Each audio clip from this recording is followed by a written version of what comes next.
მივედით ლამის გადაუსწრო აბაშიძემ პირველი ომოსახოში რობანიშვილს, თუმცა არაფრის დათმობას არ აპირებს. ფაქტიურად სტარტი აიღო და ველოდებით მრბოლელების თავგარწირულ სანახაობას.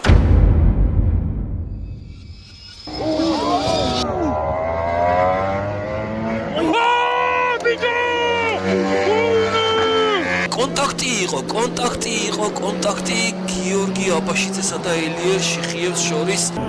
ჯანდაბა ძალიან ცუდად წაიქცა, ძალიან ცუდად ელიერ შიხიევი.